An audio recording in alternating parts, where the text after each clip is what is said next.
Don Julio Eriza, muy buenas noches. Don Santiago Abascal, muy buenas noches. Muy buenas noches. Bueno, jornada maratoniana que ha empezado con un desayuno en el Club Siglo XXI.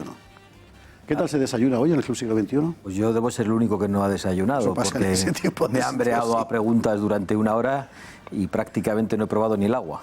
Pero bueno, a eso iba yo. Soy testigo, ¿eh? Ah, sí. Yo he acudido al evento y el pobre no ha podido probar bocado. No, como Sin embargo, usted. sí he tomado unos canapés de jamón que estaban riquísimos. Así estoy. Así estaba. Y así estoy yo. Primera pregunta que es imprescindible hacer antes de entrar en mayores historias. Santiago Abascal. ¿Vox es un partido de ultraderecha? Vox es un partido de extrema necesidad para España y es una alternativa patriótica que trata de defender lo que hasta hace unas décadas probablemente eran los consensos básicos de una parte muy importante de los españoles. Aquellas cosas que nos habían enseñado en nuestras casas, el respeto a la libertad, el amor por la patria, la independencia de poderes, el imperio de la ley, la defensa de nuestras fronteras, todo aquello que antes nadie ponía en discusión y que hoy parece que está en la moneda, todo aquello que hoy se cuestiona, se ataca, y además de una manera muy virulenta, tratando de estigmatizar o estigmatizarnos a todos los que desde medios de comunicación como este o desde opciones políticas tratamos de reaccionar frente a la corrección política. Hablando de esta cuestión de los ataques, hay que hablar necesariamente de lo que ha pasado este fin de semana, que es en buena medida lo que motiva un programa como el de hoy. Se trata de esa violencia ya desatada, porque ya es física, contra Vox. Nuestra compañera Patricia Tenorio ha hecho una recopilación de todo lo que ha pasado, bueno, de todo, de casi todo lo que ha pasado este fin de semana. Vamos a verlo. En poco más de 48 horas se han producido pintadas, amenazas de muerte e intentos de agresión contra las dependencias y los líderes de Vox. La alerta antifascista activada por Pablo Iglesias tras el éxito de la formación de Abascal en Andalucía se deja ver. Viernes 11 de enero aparecen en Barcelona pintadas con amenazas de muerte contra Santiago Abascal en un local donde estaba previsto celebrar un acto de los jóvenes de Cañas por España. Sábado 12, Sitges. Radicales de los CDR impiden, como ven, que Vox Barcelona coloque una mesa informativa en la calle. Los gritos, los insultos agravan la situación. ¡A lo mejor son moros tus abuelos, asqueroso! Mismo día, en Barcelona, los CDR de nuevo boicotean a pedradas un acto de Cañas por España. Pero lo más inquietante es que ni las cámaras de televisión les cortan las alas. A las fuerzas y cuerpos de seguridad que garanticen la libertad de todas las... El sábado también fuera de Cataluña, en Zaragoza, agreden a un miembro del equipo de Vox Zaragoza cuando repartía folletos. Miren en qué estado quedó. Fue rociado con un extintor y golpeado en la cabeza. Además, la carpa quedó destrozada.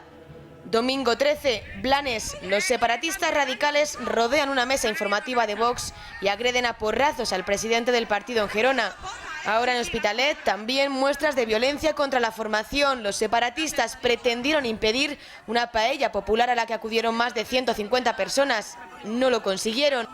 Y por último, ayer mismo, también a última hora de la tarde, ocurría esto que ven en Burgos. Un joven se acerca a Ortega Lara y Javier Ortega Smith, que protagonizaban el evento, pero de repente les grita: «Esto pronto se va a terminar».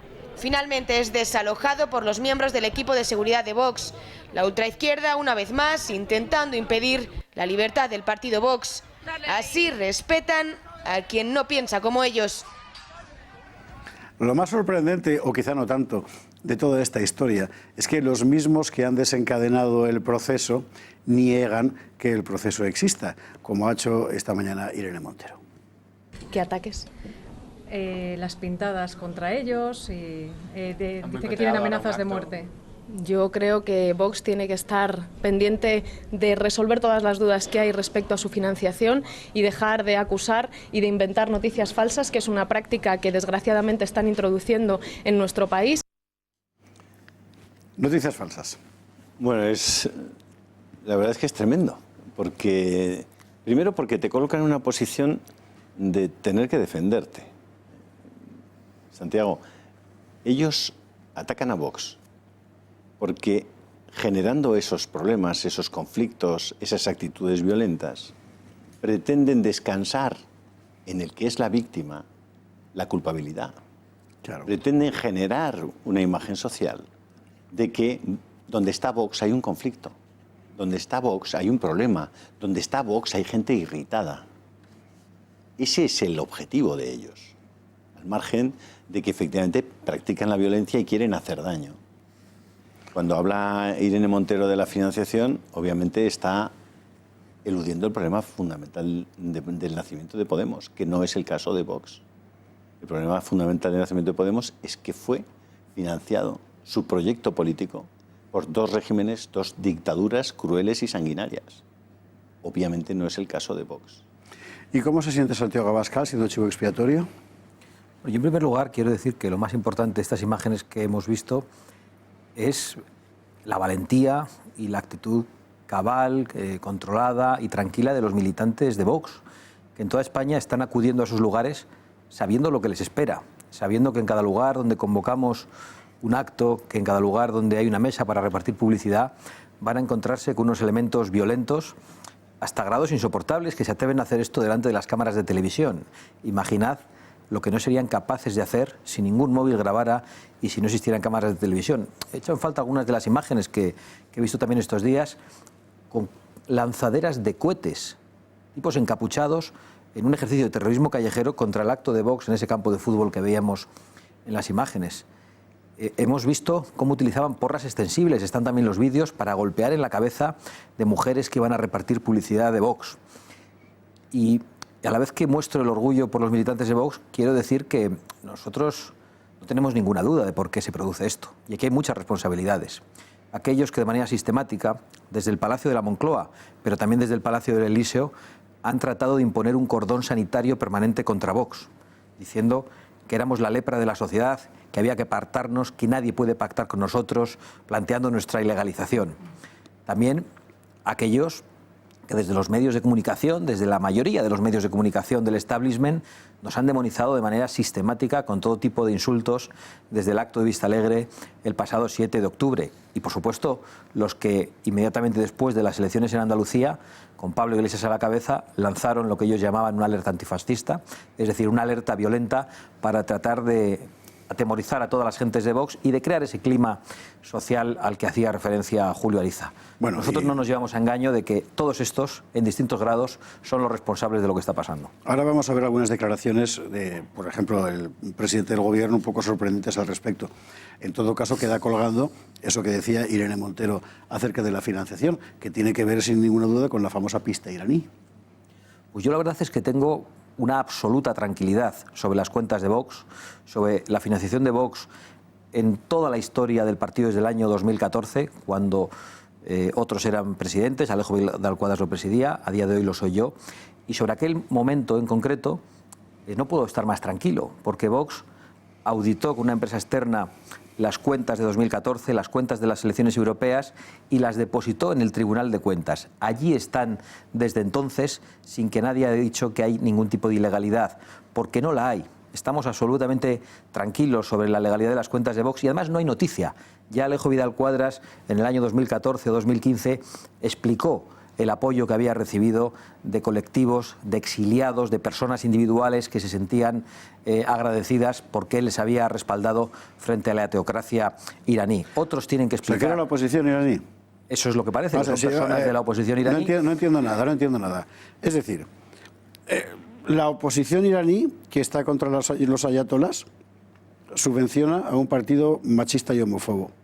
Y por el contrario, el régimen iraní, machista y homófobo, subvenciona a Podemos, que es un poco singular. Yo leía titulares el otro día que decían un antiguo grupo islamista y comunista detrás de la financiación de Vox para defender la propiedad privada y las raíces cristianas. Realmente esta noticia solo busca tratar de cerrar el paso a Vox. Si piensan que con esto nos van a parar, donde no hay noticia, donde no hay ilegalidad, pues están muy equivocados. Al contrario, yo me alegro de que sigan por esa vía, que insistan, porque ya no vivimos en los tiempos en los que los medios de comunicación del establishment pueden dictar lo que está bien, lo que está mal. Realmente la gente tiene mucha información, no hay más que ir a las redes sociales. Y en las redes sociales se ve la oleada de escepticismo, de desconfianza que hay hacia los medios de comunicación tradicionales. Ahora enseguida vamos a ver, vamos a irnos a la publicidad, ahora enseguida vamos a ver por qué y también recuperará la palabra Sí, porque yo, a pesar de que el presidente Vox no quiera explicarlo, a mí me gustaría, porque me he estudiado un poquito el tema esta tarde y además he podido hablar con Alejo Vidal Cuadras, a quien usted sabe que aprecio mucho y de quien tengo la mejor opinión. Y me gustaría, en un minuto, si me lo permite, don Santiago, explicar ese asunto con una cierta pormenorización, más que nada porque hay en este momento muchos miles, cientos de miles de personas viendo este programa que habrán leído alguna serie de digitales con interpretaciones muy maliciosas. Es la típica negrita que queda para siempre. Y como evidentemente el objetivo de muchos medios hoy es machacar a Vox, bueno, lo primero que tienen que saber es que ese es el objetivo. Por tanto, van a hacer lo que sea y van a contar lo que sea, con una peculiaridad. Y es que están dispuestos a usar también la mentira. Explique. Pues es muy sencillo. La LOREG, que hace referencia, la ley que hace referencia a la financiación de los partidos políticos, prevé que efectivamente un partido político no puede recibir donaciones o donativos ni de empresas ni de particulares extranjeros. No los puede recibir en un periodo que va los 54 días antes justo de la celebración de unas elecciones. Ajá. Eso dice la ley, lo prohíbe taxativamente. Sin embargo, esa misma ley lo permite siempre y cuando no se produzca 54 días antes de la celebración de las elecciones. Muy bien, las elecciones fueron en mayo. El último donativo que recogen en las cuentas que Vox presentó religiosamente se produjo el 1 de abril. Es decir, mucho antes de los 54 días que teóricamente estaban previstos para eso. Es decir, por tanto, cumplieron religiosa y escrupulosamente la ley. Y es que además presentaron las cuentas en el Tribunal de Cuentas, tanto las cuentas que hacen referencia a la campaña electoral, que son unas cuentas específicas para la campaña electoral, como las cuentas que cada partido, todos los partidos, están obligados a presentar a final de año del ejercicio de ese año. En todos los casos, Vox cumplió escrupulosamente la ley. Es más, Julio, nosotros no teníamos obligación de presentar las cuentas. Además, las de la campaña electoral no. Ustedes tenían, como todos los partidos, la obligación de presentarlas de final de año, y lo hicieron. Pero no tenían obligación de presentarlas de la campaña electoral, y también lo hicieron. Es decir, yo quería aclararlo porque me gusta estudiarme los temas antes de esto, y ya que yo entiendo que usted no quiera entrar porque va a sufrir tantos ataques... Pero sobre todo porque yo lo que quiero poner encima de la mesa es que en Vox hay 27.000 afiliados que pagan una cuota media de aproximadamente 9 euros, y Vox se financia fundamentalmente así, con la aportación modesta de miles y miles de españoles que nos ayudan, con su cuota de afiliados, de españoles que no son tan modestos y tienen más medios, que a veces hacen alguna donación mayor, y de personas que pagan campañas concretas. Es decir, cuando pedimos ayuda para pagar las fianzas en el proceso judicial contra los golpistas, cuando necesitamos ayuda para la campaña electoral en Andalucía, nosotros decimos claramente cuánto necesitamos, lo ponemos en las redes sociales, en Internet, e inmediatamente muchos españoles, afiliados o no, comienzan a hacer donaciones más pequeñas, más grandes, algunas modestísimas, gente que probablemente las necesite para otra cosa. Y yo creo que eso es lo que yo debo poner en valor y no caer en la trampa de aquellos que quieren que se hable de otra cosa. Bien, pues resuelto el problema de la financiación, vámonos a la publicidad, que hay muchísima tela por cortar todavía. No se marchen. Estamos de vuelta en la entrevista con Santiago Abascal. Todavía nos queda media horita de entrevista, así que ha hecho usted muy bien en no marcharse, porque hay mucho que contar. Antes de entrar en el asunto catalán, sobre el que yo tengo particular interés en entrar, porque desde mi punto de vista, y no solo mío, es lo que ha catapultado a Vox en cuanto a credibilidad ante la opinión pública española, yo querría agotar, por lo preocupante que nos parece en la casa editorialmente hablando, la cuestión de la demonización. ¿Por qué? Pues porque crea una zona de opacidad en el debate público que al final lleva inevitablemente a la irracionalidad, y de ahí a la violencia solo hay un salto. Y esas cosas debería saberlas un presidente del gobierno, por ejemplo. Vamos a escuchar a Pedro Sánchez. Hoy en España hay tres derechas con un objetivo, que es la involución. Son los voxonaros de la política española. Y frente a ellos, el Gobierno de España representa, como ningún otro proyecto político, lo que mejor define a la sociedad española y a la sociedad catalana: la tolerancia, el respeto, la igualdad, la libertad y la convivencia. Ese es, y no otro, el proyecto político del Partido Socialista en el conjunto del país.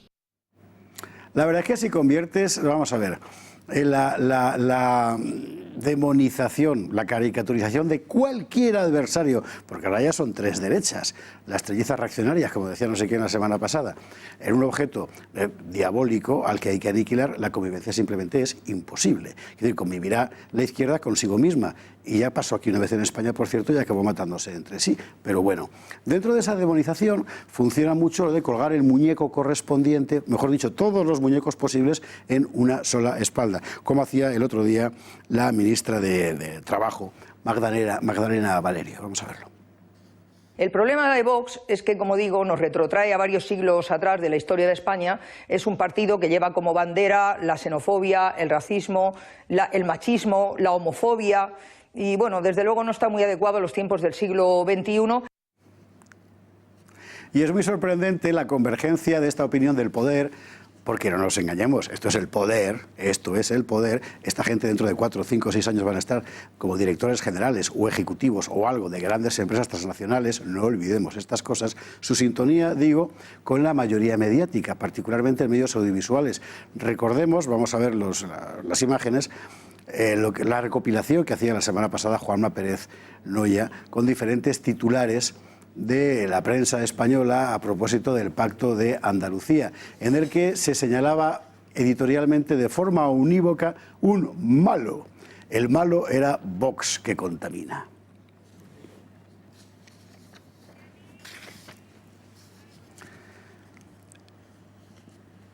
Todo el mundo quiere librarse de la cercanía a Vox.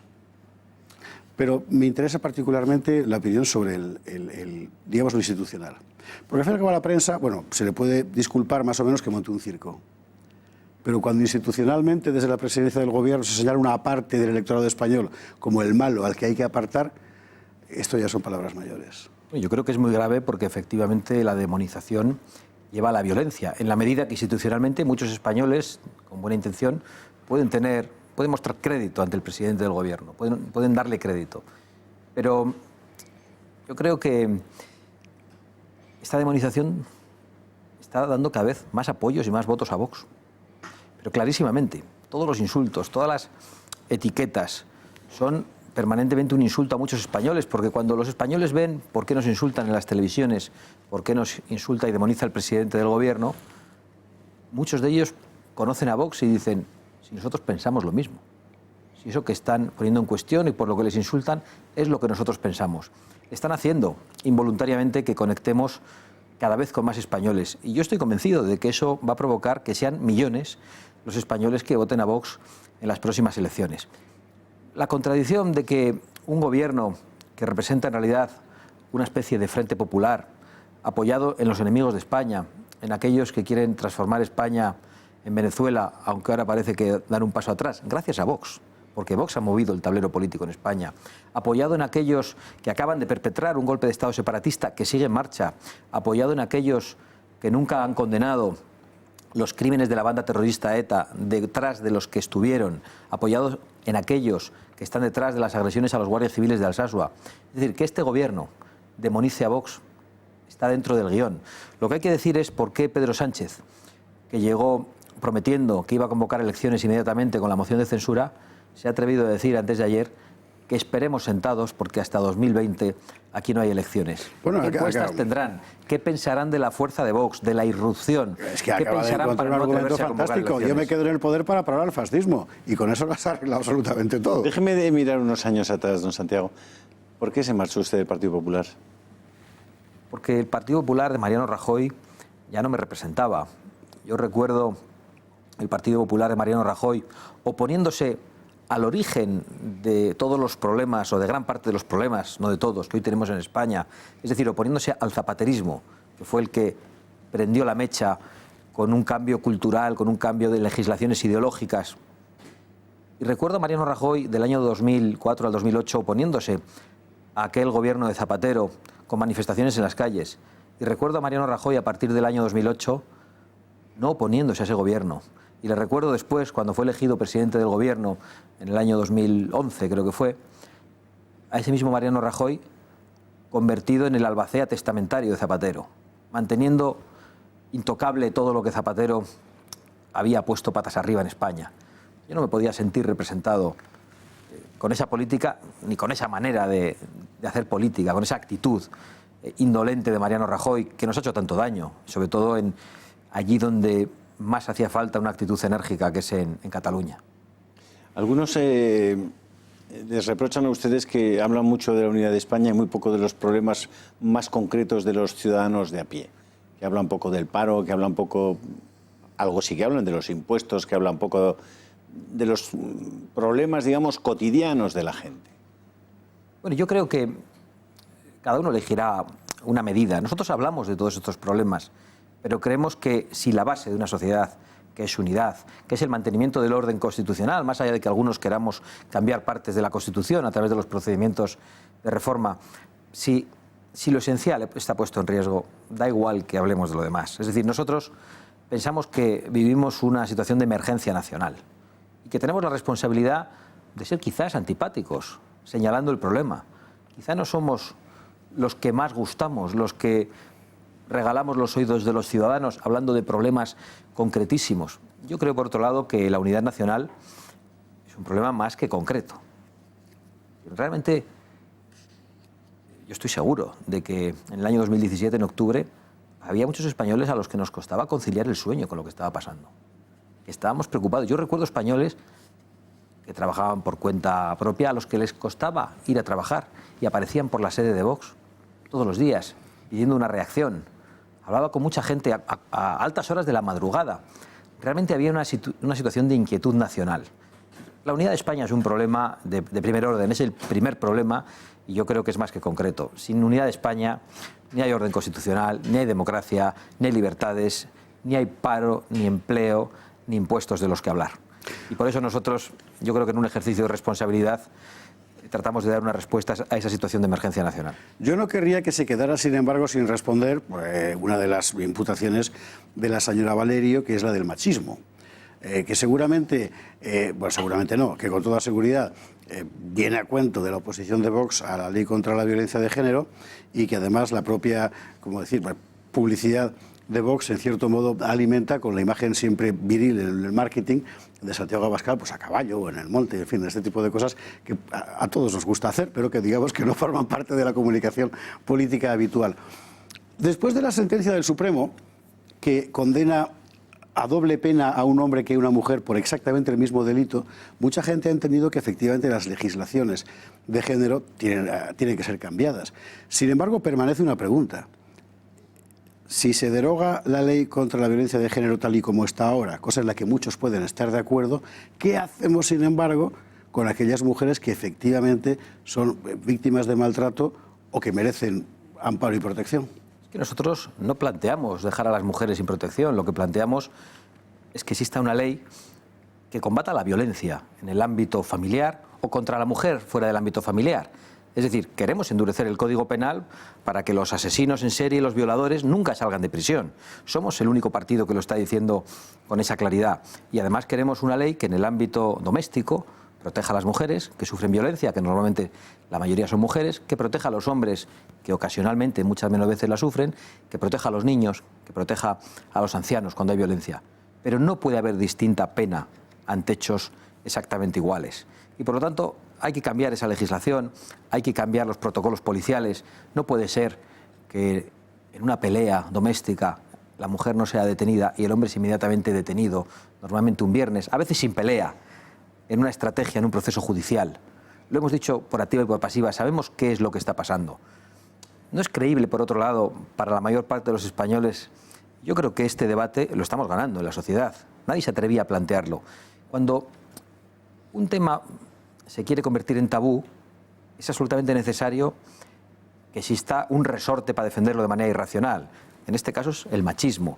Cuando uno quiere defender esa absurda ley de memoria histórica, el resorte es llamarte franquista. Cuando uno quiere poner en cuestión las autonomías, que no son las tablas de la ley, inmediatamente te llaman centralista. Es decir, la izquierda, los progres, han desarrollado con mucha facilidad un montón de munición para acallarnos, para que todos los temas se considerasen definitivamente cerrados. El otro día una presentadora en otra televisión me decía, pero ¿cómo dicen esto? Si aquí hay una unanimidad. Ese es el problema. Ustedes dicen que hay una unanimidad y su unanimidad no se puede debatir. Y si dicen que hay unanimidad es porque nosotros no existimos, o no merecemos existir, o no tenemos derecho a debatir. Pero yo de verdad estoy muy tranquilo con cómo se ha desarrollado este debate. Lo hemos puesto encima de la mesa, creo que con mucha valentía, y se ha notado que socialmente había hambre de poder decir algunas cosas que nadie decía. En este caso, con lo relativo a la denominada violencia de género, a la que nosotros nunca llamamos así, pero yo creo que ocurre con muchas otras cosas. La verdad es que ustedes son tan cerriles y tan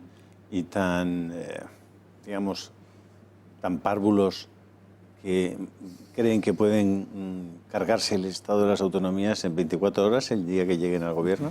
Esa pregunta la tengo yo también. Ahora repreguntaré. Si llegamos al gobierno con 2/3 del Congreso de los Diputados, que es lo que hace falta para la reforma constitucional agravada, ni siquiera así se podría hacer en 24 horas. Nosotros no queremos hacer una revolución. Nosotros queremos una España mejor. Y sabemos que las cosas no se cambian de la noche a la mañana. No es previsible que Vox tenga más de 200 diputados en las próximas elecciones, ni siquiera en las siguientes. Pero Vox tiene una gran responsabilidad. Ni siquiera, está bien. Sí, pero pueden ser muchos. Pero Vox tiene una gran responsabilidad que es la de no engañar a los electores. Tenemos que decirles cuál es nuestro objetivo de máximos, que es convertir el Estado de las autonomías en un Estado, transformarlo en un Estado unitario, políticamente centralizado. Y eso es fácil explicárselo a una gente que lleva... Pues, las autonomías tienen casi 40 años. Para muchos millones de españoles, los más jóvenes, y dentro del voto de Vox hay muchísimo voto joven, las autonomías forman parte de su vida convencional. Hay lugares, no sé, Asturias, Valencia, en fin, donde es inimaginable tu vida pública, en el espacio público, sin autonomías. Hay que hacer una tarea pedagógica que yo no sé si Vox tiene delante en su agenda. Probablemente es una tarea generacional. Evidentemente eso no puede cambiar de la noche a la mañana. Yo he dicho que no podía cambiar en 24 horas, pero es que no puede cambiar en un año, ni en 2. Nosotros por eso planteamos que el Estado empiece a recuperar las competencias esenciales para que sea un Estado. Las de educación, las de sanidad, de justicia, para que los españoles en el acceso a esos derechos, a la salud, a la educación y a la justicia, sean exactamente iguales en todo el territorio nacional.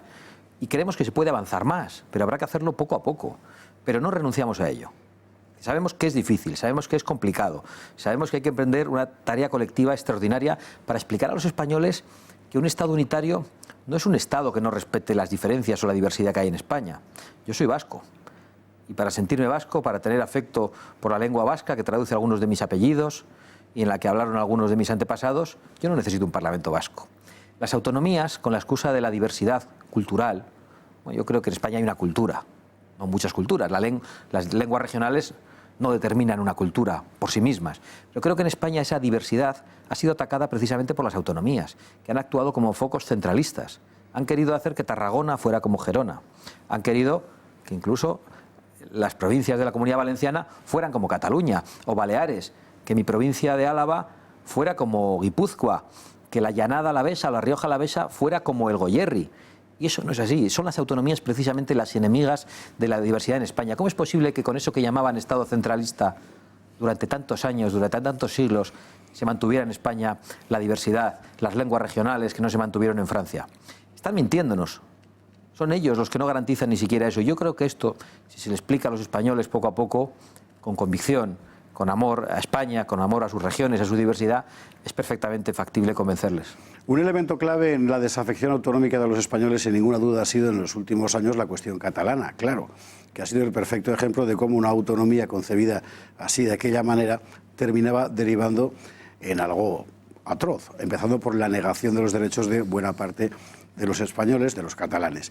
Y es precisamente este asunto, el catalán, lo que hizo a ojos de miles y miles y miles de españoles que Vox dejara de ser una cosa marginal para convertirse en una presencia creíble, sólida en la vida pública. Nuestra compañera Cristina Ramos ha tratado de recordar los momentos fundamentales de este proceso y la participación de Vox, que hay que subrayar porque es de justicia en todo ello. Vamos a verlo. Hay una cita judicial en el Supremo de la que vamos a hablar muchísimo durante los próximos días.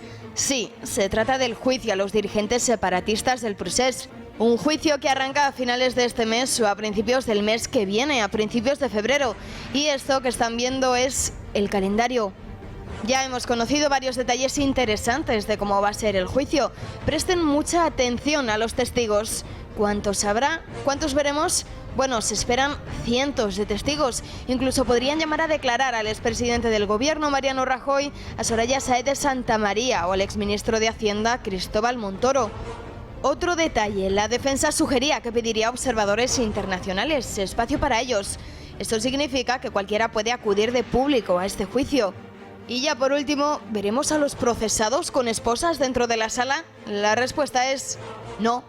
Pero al margen de las claves de este juicio del procés, se trata de una cita en la que, pese a lo que muchos creen, uno de los protagonistas indiscutibles son ellos, los de Vox.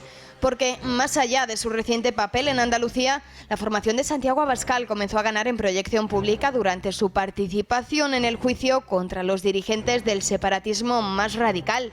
Porque precisamente fueron ellos quienes se personaron en el Supremo y en el Juzgado de Instrucción 13 que investigaba el independentismo. Como parte de la acusación popular, tendrá la oportunidad de participar en la vista oral y habrá cara a cara con los separatistas investigados. Y aunque los acusados no tienen la obligación de contestar al número 2 de esta formación, Ortega Smith, sí tendrán que hacerlo los testigos. También Rocío Monasterio, con las ideas muy claras, logró descolocarlas del entonces presidente de la Generalitat, Carles Puigdemont, al entregarle unas esposas y el Código Penal. Era mayo de 2016. De pronto, muchos que hasta hace poco se reían de Vox y de Abascal y colaboraban en la campaña del silencio contra él, ahora no callan. Y es que Vox ha sido votado y puede serlo mucho más porque millones de españoles están hartos de la farsa de una democracia que tal vez no es como nos la pintan. Don Julio. Estaba recordando porque la verdad es que escuchando a la ministra está tantas fobias, la homofobia, salvo la claustrofobia, yo creo que ha eludido una que yo creo que es la que tienen ellos, es la hidrofobia, que es el nombre técnico de la rabia. Yo creo que es la hidrofobia la que les mueve a hablar de tantas fobias porque ellos mismos la padecen. Pero quería hacer un comentario muy personal, porque esta última semana al menos 3 amigos míos homosexuales me decían, nosotros vamos a votar a Vox.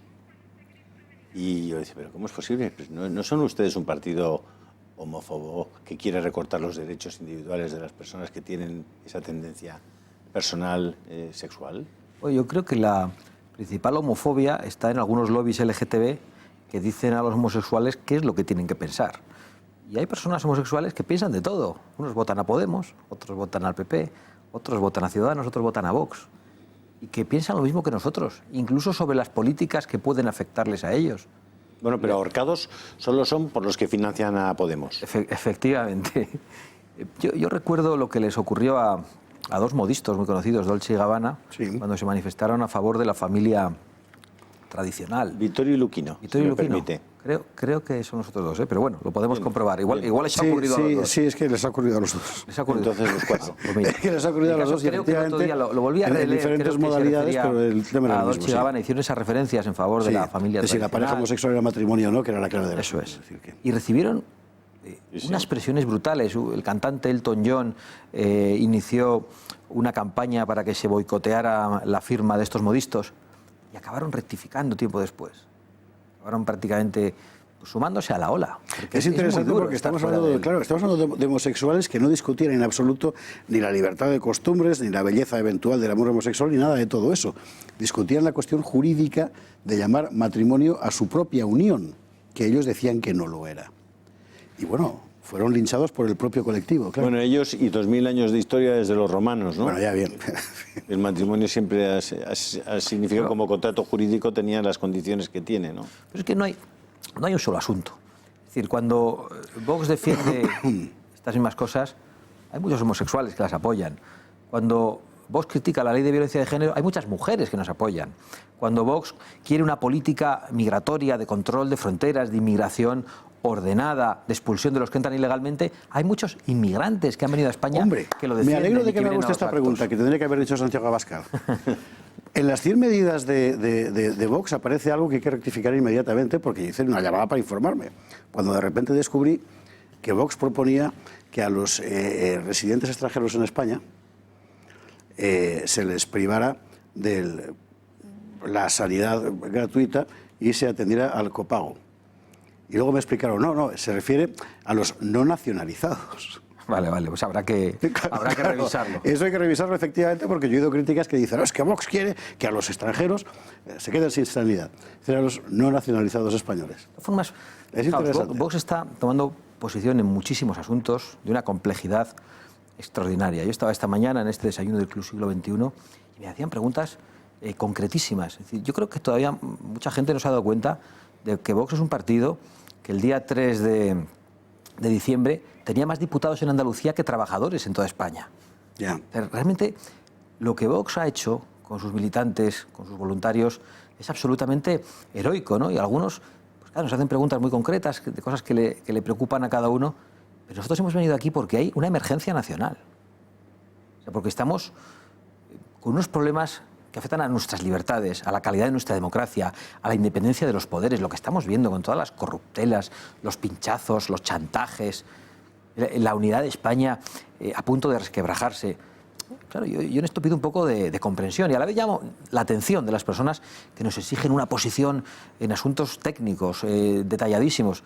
Nosotros somos españoles que nos estamos dedicando a la política, es decir, somos políticos y tenemos la responsabilidad de trazar direcciones, de establecer principios, de defender convicciones. Ya nos iremos poco a poco rodeando de las personas con mejor capacidad técnica para dar respuesta a todos estos problemas concretos. De momento, de quienes estamos rodeados, somos de miles y miles de espectadores que han mandado sus WhatsApps a nuestro programa para preguntarle sus inquietudes, y espero que no sean demasiado concretas desde el punto de vista técnico, a Santiago Abascal. Yo tengo 2.000 preguntas más por hacer y Julio Ariza, lo sé, 3.500, pero no podemos. Manda el respetable. Como decía Óscar López en su momento, hay 3 razones para votar el PSOE, 1, 2 y... La tercera es Cristina Ramos, que está en nuestro set de la redacción del Gato al Agua. Cristina, buenas noches. Muy buenas noches, José Javier. Muy buenas noches también a nuestros espectadores, quienes han seguido muy de cerca esta entrevista. Los teléfonos están que arden, nos han mandado muchísimas preguntas, comprenderán que no podemos hacerles todas, pero hemos hecho una pequeña selección. La primera de ellas es, ¿tiene miedo de defraudar a la gente? Nos dice un seguidor, dice que hay muchas personas que de corazón nos sentimos muy ilusionados y que si de verdad luego los de Vox nos fallan, dejaríamos casi de votarles. Nosotros no vamos a engañar a nadie. Vox va a cometer errores. Vox se va a equivocar. Y Vox va a rectificar y va a pedir disculpas cuando se equivoque. Pero es verdad que son muchas las personas que después de acudir a nuestros actos nos preguntan esto mismo. Salen con una ilusión tan grande, con una esperanza tan grande que les da miedo. Muchas de esas personas, yo pedía que levantaran la mano durante la campaña andaluza. ¿Cuántos no han acudido nunca a un acto político? Y levantaba la mano el 60% de la audiencia. Era algo espectacular. Entonces, ellos mismos salían preocupados por esa esperanza que estaban abrazando y nos preguntaban, casi a veces zarandeándonos, asegúrame que no nos vais a defraudar. Y yo les digo siempre lo mismo. Para defraudarle a usted, tengo que defraudarme a mí mismo primero. Eso es algo que no va a pasar. Y esa es la garantía que podemos dar. Vox es una obra humana. Y en toda obra humana hay fallos y habrá fallos en Vox. Cristina, hay más preguntas, imagina. En fin, ¿cuáles hemos seleccionado?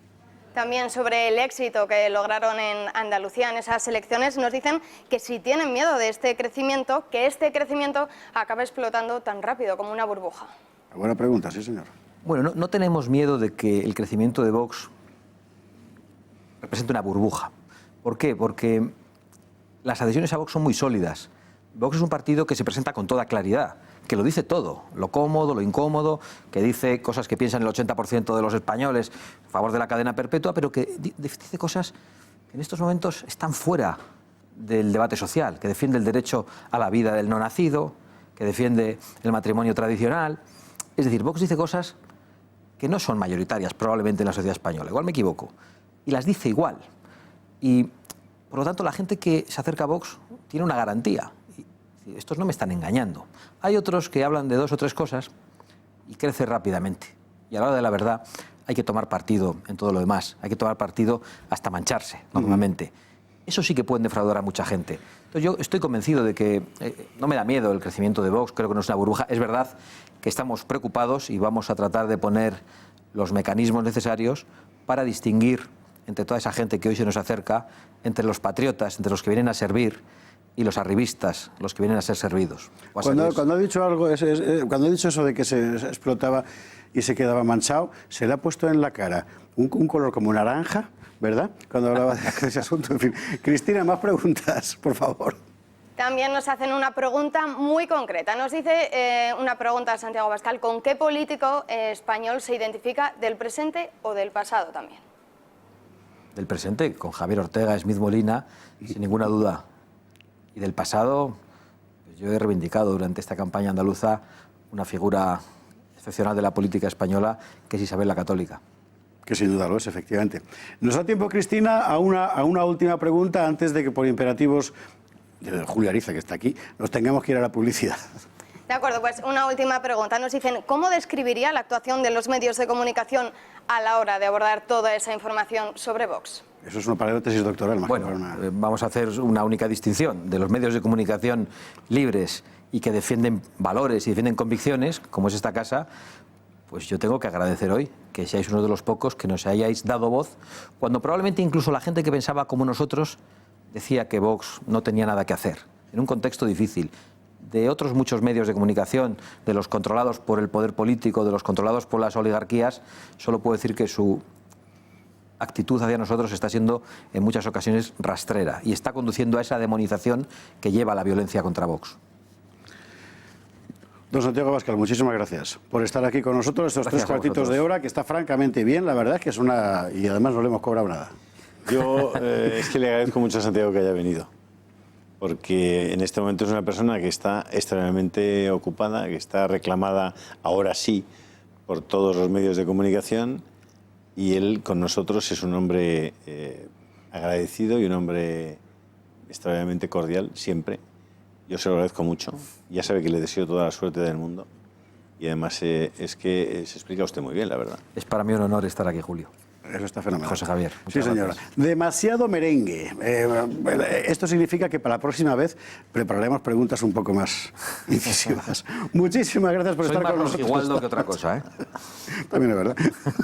Muchísimas gracias por estar aquí con nosotros esta noche.